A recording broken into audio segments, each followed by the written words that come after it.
President Donald Trump announced that the U.S. would pull out of an obscure 144-year-old postal treaty, in what looks to be his latest direct shot at China.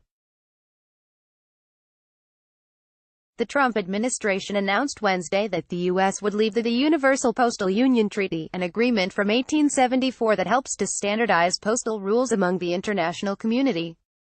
The interesting aspect of the UPU decision is a more recent addition to the agreement. The UPU, which is now under the United Nations purview, sets rates that national postal services pay to ship goods internationally. Under a deal reached in 1969, developing countries can ship smaller items at lower rates than developed nations like the U.S. The provision is designed to help facilitate exports from smaller countries to give a boost to growing economies. But the provision also allows Chinese producers to ship items to the U.S. at significantly low rates even compared to some U.S. domestic shipping rates. The Trump administration says many companies even offer free shipping to the U.S. from China because of these lower rates, and as a result, roughly 60% of inbound shipping to the U.S. comes from China. The treaty was tweaked in 2016 to adjust for some of the advantages to China after complaints from U.S. administrations of both political parties.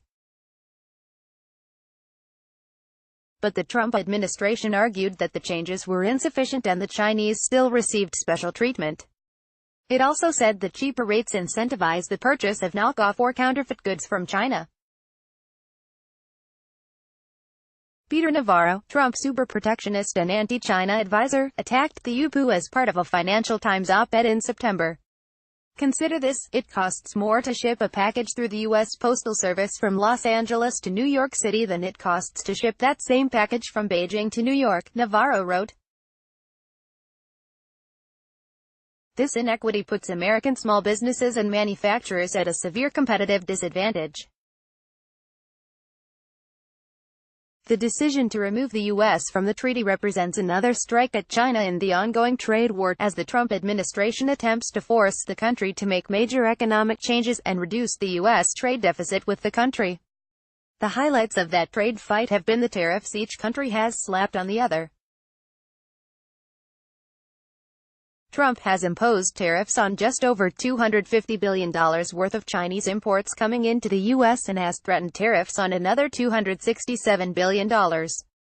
China responded with tariffs on $110 billion worth of U.S. goods, and the government is prepared to move forward with more restrictions. The decision also mirrors the growing nature of the conflict with the Chinese. The U.S. has undertaken a series of efforts that point to an escalation of its confrontation with Beijing, including sanctions on members of China's defense ministry and allegations of election tampering.